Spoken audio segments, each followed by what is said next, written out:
Kisah, legenda, keris Nogo Sosro dan Sabuk Inten. Sahabat Permata TV yang tercinta, pada kesempatan yang sangat baik ini, kita masuk pada episode yang ke-102. Selamat menikmati. Dalam kisah sebelumnya diceritakan, ketika Mahesa Jenar dan Kepu Kanigara sampai di halaman kelurahan, bahkan mereka menjadi terkejut. Mula-mula mereka heran, apakah yang terjadi di kelurahan itu sehingga banyak orang hilir mudik ke sana kemari. Tetapi ketika akhirnya mereka mengetahui duduk perkaranya, mereka menjadi geli. Hal yang sedemikian itu sebenarnya sama sekali tak mereka kehendaki. Sebab apa yang mereka lakukan tidak lebih dan tidak kurang daripada melakukan kewajiban mereka sebagai manusia yang mengabdikan diri pada sumbernya serta hasil pancaran dari sumber itu. Tetapi rakyat Gedangan itu menjadi kecewa ketika mereka mengetahui bahwa Mahesa Jenar dan Kepu Kanigara tidak dapat terlalu lama tinggal di pedukuhan mereka, sebab suatu kewajiban yang penting telah menanti. Mereka hanya dapat bermalam satu malam saja, untuk seterusnya mereka minta diri meneruskan perjalanan ke Karang Tumaritis, sedangkan kuda-kuda yang dipinjamnya masih belum mereka kembalikan. Bahkan Mahesa Jenar telah berpesan apabila diperlukan, mereka masih akan meminjamnya lebih banyak lagi nanti. Berapa ekor lagi yang akan Tuan perlukan? Tanya Wiradapa. 5 atau 6 ekor, jawab Mahesa Jenar kepada lurah Gedangan itu. Baiklah Tuan, kuda-kuda itu akan kami sediakan sejak hari ini, sahut Wiradapa, dan seterusnya ia berkata, kecuali itu, perkenankan kami mengundang Tuan berdua beserta sahabat dan putra-putra Tuan untuk mengunjungi pedukuhan kami ini pada akhir bulan. Apakah keperluan kalian? Tanya Mahesa Jenar. Kami akan mengadakan upacara bersih desa sebagai pernyataan terima kasih dan kegembiraan kami atas karuna Tuhan yang telah menjadikan sawah-sawah kami bertambah subur serta tanaman-tanaman kami selamat dari gangguan hama. Mahesa Jenar dan Kepu Kanigara tersenyum. Baiklah, jawab mereka hampir bersamaan. Kemudian setelah itu, mumpung masih pagi, segera mereka berangkat ke bukit kecil yang dinamai oleh penghuninya Karang Tumaritis. Ketika matahari telah sampai di atas kepala mereka, sampailah mereka di atas bukit kecil itu. Perjalanan mereka di atas punggung kuda seakan-akan merupakan tamasya yang menyenangkan. Kedatangan mereka disambut dengan meriah oleh penghuni bukit kecil itu, para cantrik dan endang. Lebih-lebih lagi betapa gembira hati Endang Widuri yang telah beberapa lama ditinggalkan oleh ayahnya. Untunglah bahwa saat itu ia sudah mempunyai kawan bermain yang dapat melayaninya, yaitu Rara Wilis.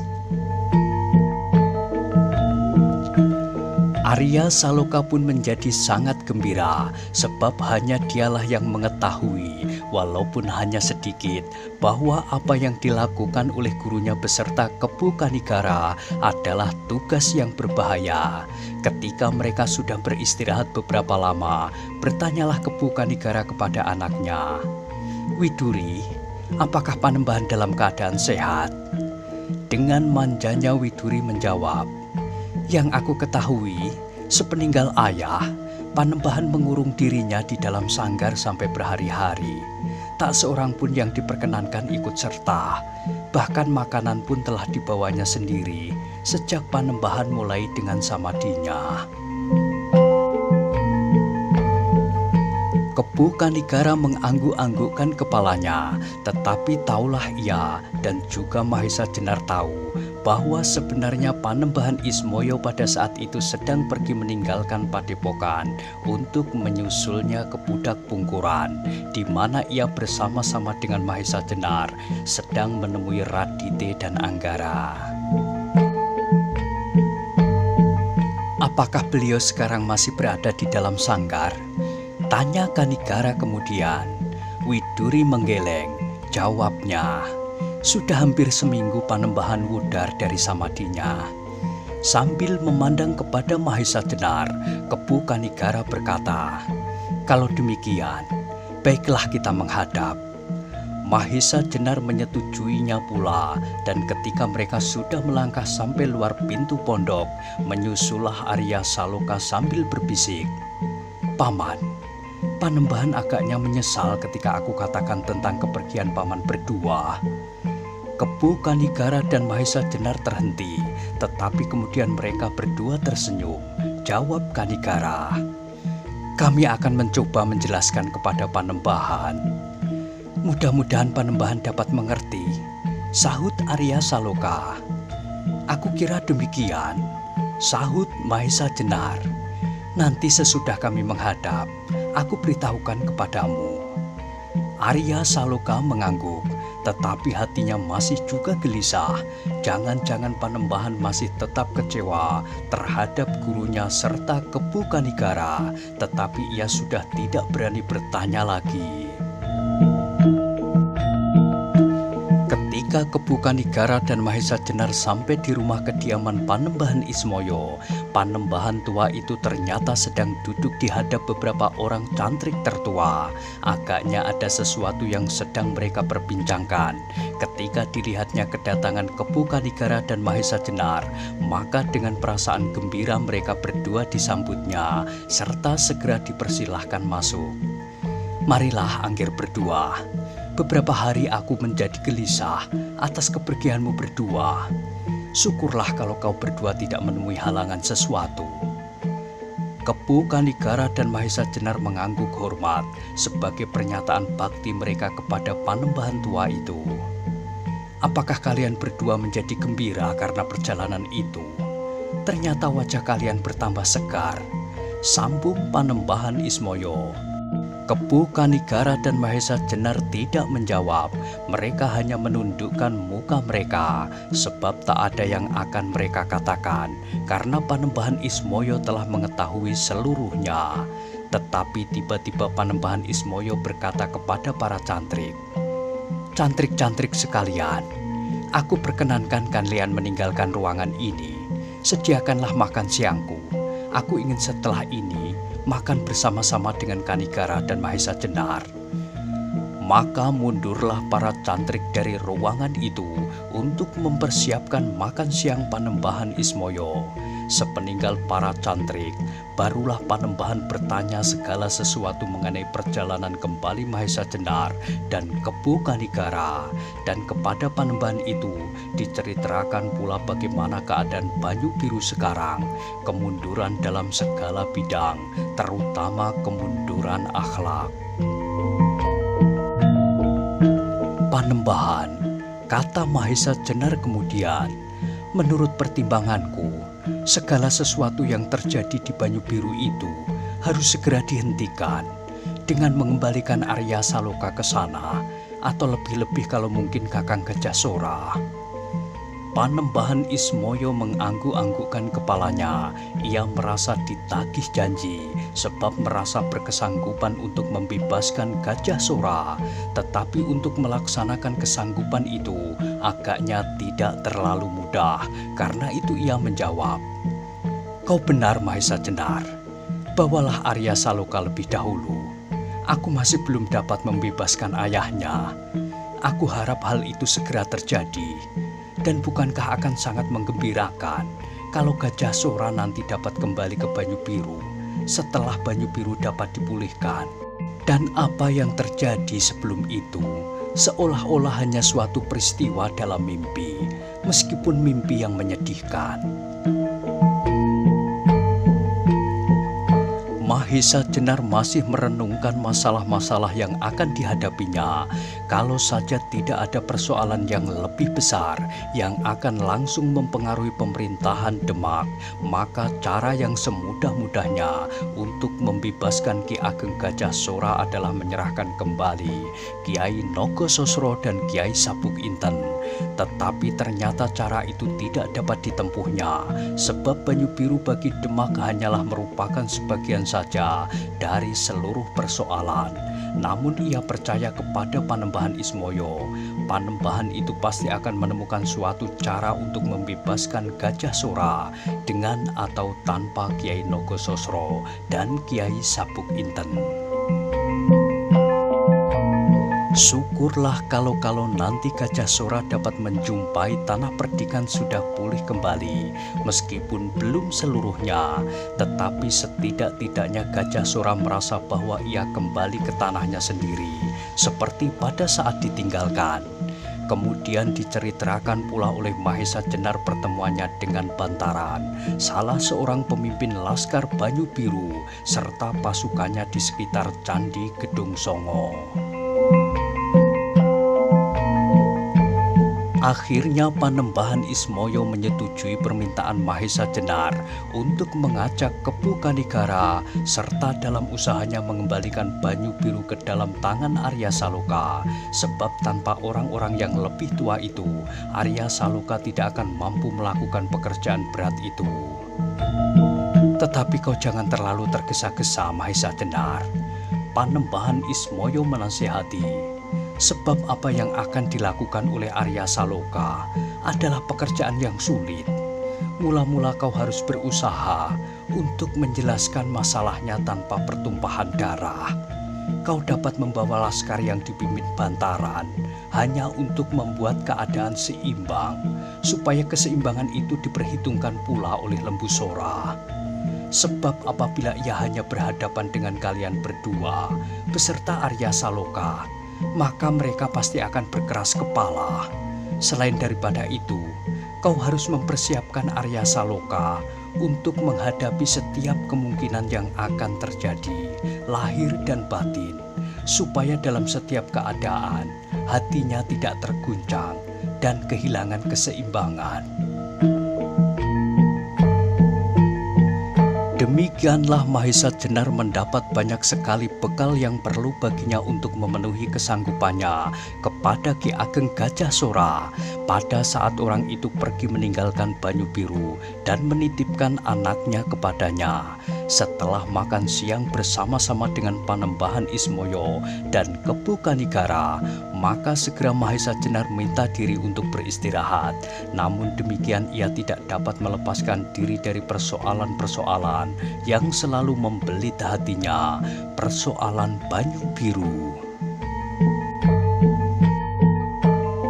Agaknya Arya Saloka pun hampir tidak sabar menanti Mahesa Jenar.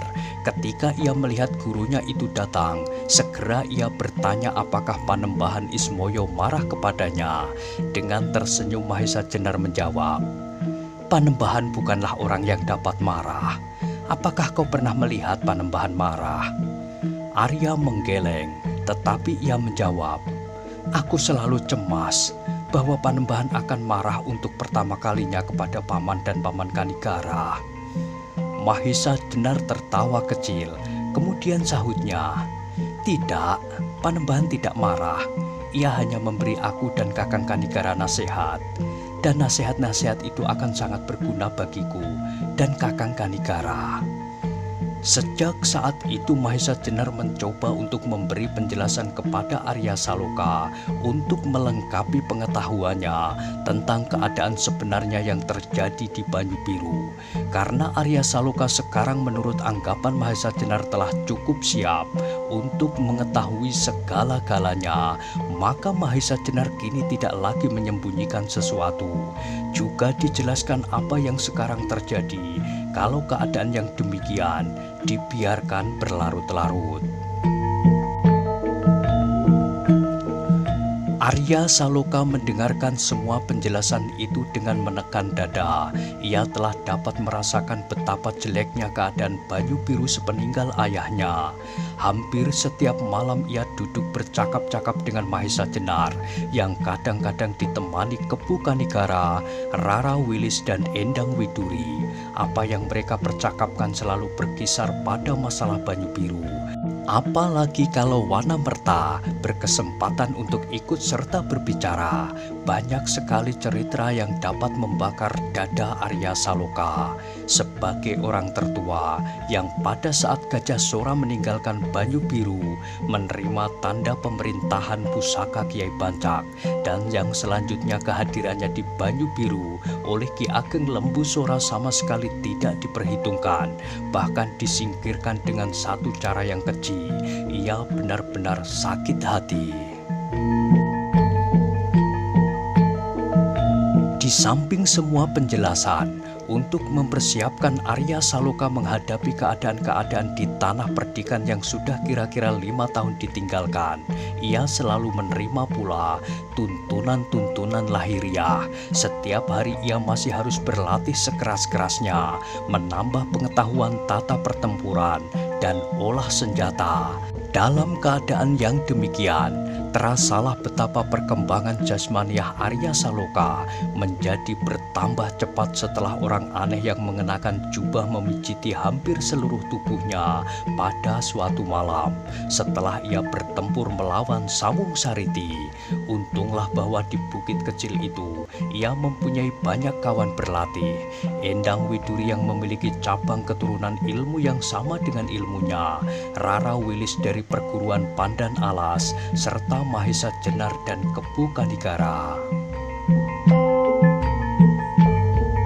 Meskipun sebenarnya Arya Saloka kadang-kadang bertanya di dalam hati tentang persamaan yang sedemikian dekatnya antara Kepu Kanigara dengan gurunya Mahesa Jenar, namun pertanyaan itu tetap disimpannya. Sejalan dengan itu kadang-kadang ia menjadi heran pula bahwa ilmu gurunya sendiri agaknya menjadi jauh berkembang, seolah-olah berkembang dengan sendirinya. Tetapi juga keheranan itu disimpannya di dalam hati. Sudah tentu bahwa dalam keadaan demikian, tidak saja Arya Saloka sendiri yang berhasil memperkuat dirinya lahir batin, tetapi juga kawan-kawannya berlatih. Mereka ternyata saling menerima dan memberi ilmu pedang yang luar biasa lincahnya dari perguruan Pandan Alas dalam keserasiannya dengan ilmunya. Sebaliknya, keteguhan serta gerak-geraknya yang kuat dapat mempengaruhi keterampilan Rara Wilis, sedangkan kenakalan Endang Widuri pun kadang-kadang dapat memberi banyak ilham kepada Arya, sehingga dalam ilmunya kadang-kadang sifat itu terungkap dalam gerak-gerak yang tampaknya tidak masuk akal dan kurang berhati-hati, namun memiliki segi-segi untuk mengelabuhi lawan. Maka ketika segala sesuatunya telah dirasa cukup, sampailah Mahesa Jenar pada taraf terakhir dari pekerjaannya menjelang keberangkatan mereka ke Banyu Biru, yaitu mematangkan jiwa Arya Saloka menghadapi segala macam kemungkinan yang paling menyenangkan sampai kemungkinan terakhir yang dapat saja terjadi, yaitu gugur dalam menunaikan kewajiban sucinya. Tetapi jiwa Arya memang sudah mendapat tempaan yang luar biasa sejak bertahun-tahun terakhir. Kesulitan hidup yang hampir setiap hari dijalani, sulit lahir batin, adalah bekal yang baik dalam pekerjaannya itu.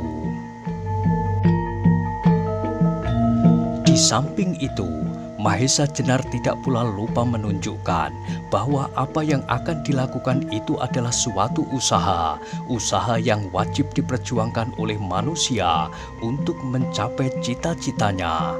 Namun segala keputusan terakhir dari semua masalah terletak di tangan Tuhan Yang Maha Kuasa. Demikianlah akhirnya Mahesa Jenar menyampaikan segala macam persiapan dan anggapannya bahwa segala sesuatunya sudah cukup kepada Panembahan Ismoyo.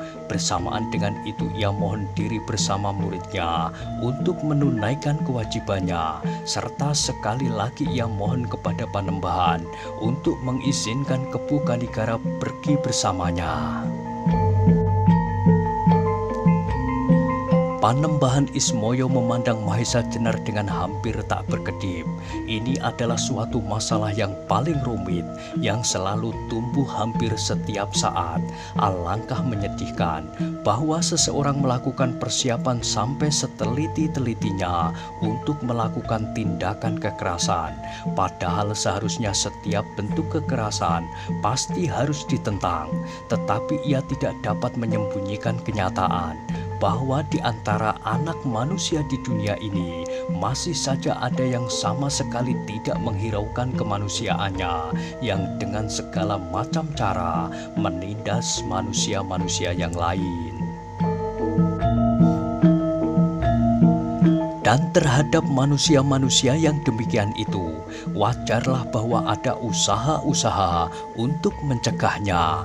Usaha terakhir pencegahan itu adalah dengan cara yang sama sekali menyimpang dari tuntunan cinta kasih manusia.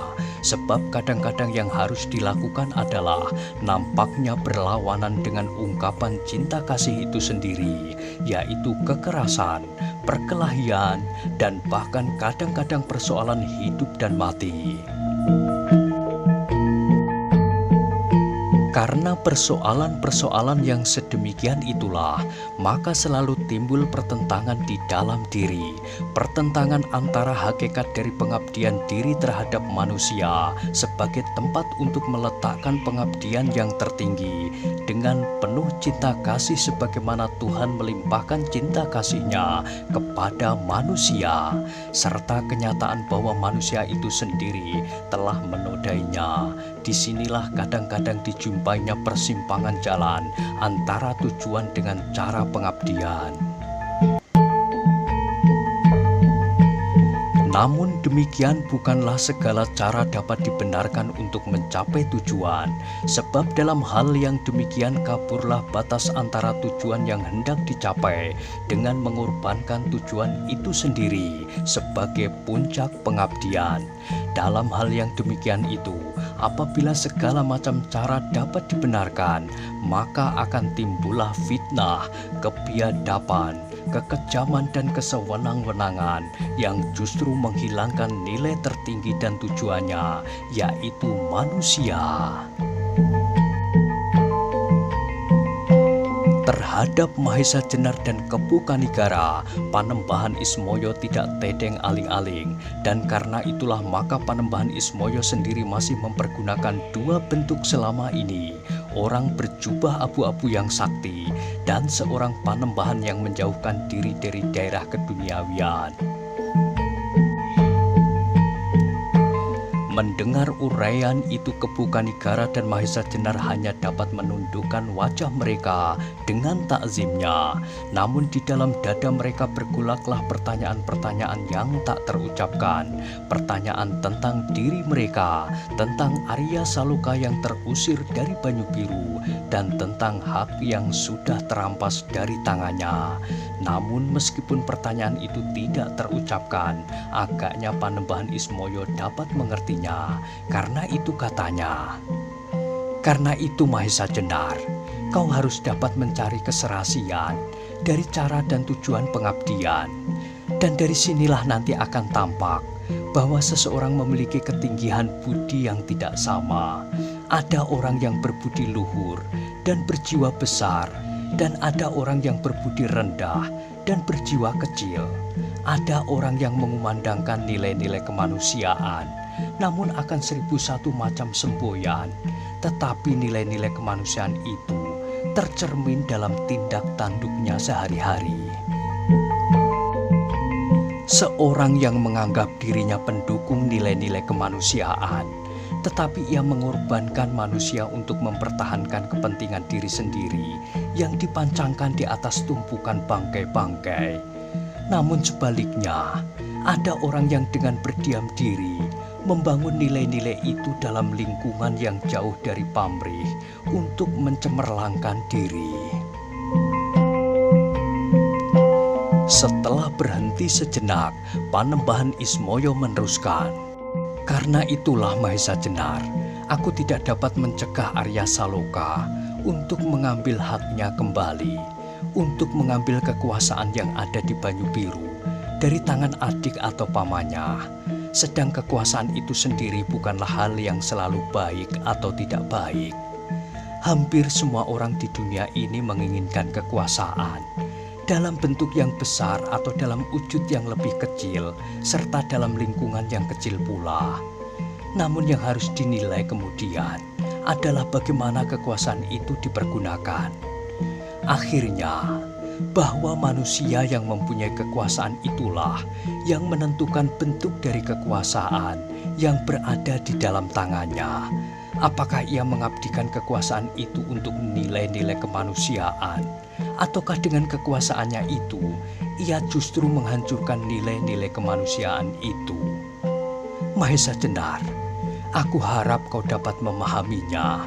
Selanjutnya aku mengharap bahwa Arya Saloka akan dapat mendengarnya pula darimu. Karena kau adalah gurunya, maka aku kira kaulah yang paling dekat di hatinya.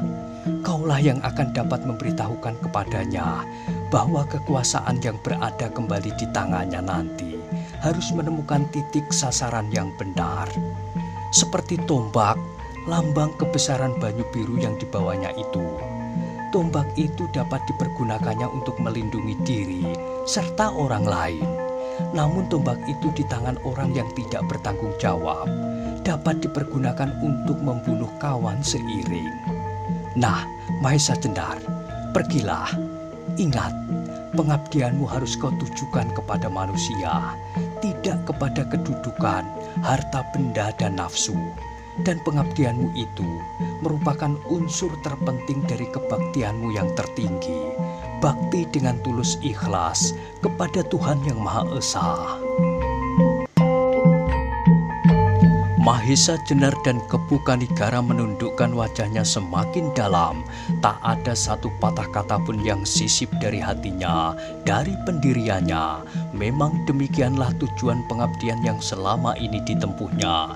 Karena itu setiap kata yang diucapkan oleh Panembahan Ismoyo itu telah mempertebal keyakinannya. Di dalam hati ia berjanji untuk menuangkan pengertiannya itu sejauh-jauhnya kepada Arya Saloka.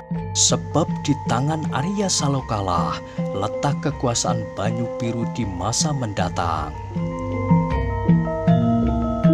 Rombongan itu mula-mula singgah di Gedangan untuk mendapat pinjaman kuda. Di samping mereka memenuhi undangan Wiradapa untuk upacara bersih desa, upacara yang diselenggarakan setiap para penduduk Gedangan selesai dengan musim menuai padi. Demikianlah pula kali ini mereka bersukaria karena panenan mereka berhasil. Pada malam itu, ketika rombongan Mahesa Jenar bermalam di Gedangan, suasana desa itu benar-benar meriah. Mereka menyelenggarakan perhelatan bersama di sebuah tanah lapang kecil di tengah-tengah desa mereka. Setiap keluarga datang dengan membawa ancak berisi berbagai macam makanan, nasi beserta lauk pauknya, dan bermacam-macam jenis masakan yang lain. Bahkan ada yang membawa jodang penuh dengan masakan yang enak, makanan jadah, jenang alot, tasikan, sagon, lapis, dan sebagainya. Maka apabila upacara-upacara adat telah selesai, maka segera makanan mereka itu dibagi bersama-sama dan dimakan bersama-sama pula. Demikianlah perhelatan itu benar-benar merupakan perhelatan yang meriah. Sedangkan hampir seluruh desa mereka dihiasi dengan janur-janur kuning yang mereka sangkutkan di setiap regol halaman. Dan di hadapan regol desa mereka letakkan hiasan yang termeriah dengan janur-janur kuning, daun topengan, dan daun-daun yang berwarna-warni, merah, kuning, hijau, dan berbelang-belang. Demikian pula dinding yang melingkari desa mereka, serta sepanjang dinding halaman rumah-rumah terpancang berpuluh-puluh bahkan beratus-ratus oncor yang menjadikan desa mereka terang benderang seolah-olah siang. Anak-anak gedangan pun mendapat bagian pula. Semalam suntuk mereka tidak tidur. Setelah mereka lelah berlari-larian ke sana kemari, mereka dapat menikmati pertunjukan wayang beber, pertunjukan yang mengisahkan kepahlawanan yang dipetik dari cerita Mahabharata. Demikianlah rombongan kecil Mahesa Jenar dapat ikut pula menikmati kemeriahan malam bersih desa di Gedangan itu. Mereka ikut serta bergembira bersama-sama penduduk Gedangan dan kemudian ikut serta dengan mereka mengunjungi pertemuan di pendopo kelurahan serta menikmati upacara tari-tarian sebagai pernyataan terima kasih pula atas panenan mereka yang berhasil. Tetapi dalam pada itu, Arya Saloka menjadi semakin terenyuh di dalam hati. Teringatlah segala kemeriahan upacara di tanah perdikan Banyu Biru pada masa kecilnya, pada masa ayahnya masih memimpin tanah itu. Dan karena itulah tekadnya menjadi semakin bulat. Ia harus mendapatkan kembali tanah itu. Ia berjanji di dalam hatinya, apabila ia harus mewakili ayahnya dalam pemerintahan tanah perdikan itu, yang dilakukannya harus menguntungkan rakyatnya. Membina kembali Banyu Biru dalam segala seginya, dan ia harus dapat menjadikan Banyu Biru sebagai idaman ayahnya, menjadikan Banyu Biru Gemah Ripah Loh Jinawi Kertoraharjo, di mana setiap orang dapat menikmati kesuburan tanah kampung halamannya, di mana setiap orang dapat menikmati cerahnya matahari dan bulatnya bulan di malam hari, menikmati ketentraman hidup dan tanpa kegelisahan menjelang hari tuanya, cukup sandang, cukup pangan, sejahtera lahir dan batin. Maka setelah mereka bermalam 2 malam di Gedangan, rombongan kecil itu melanjutkan perjalanan. Mereka diantar oleh hampir segenap penduduk Gedangan sampai ke regol desa mereka.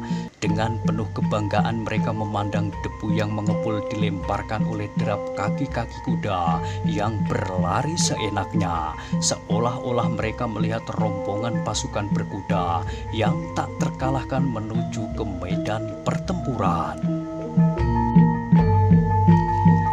Nah, bagaimanakah kisah selanjutnya? Silahkan ikuti terus kisah legenda Keris Nogososro dan Sabuk Inten pada episode berikutnya. Sampai jumpa.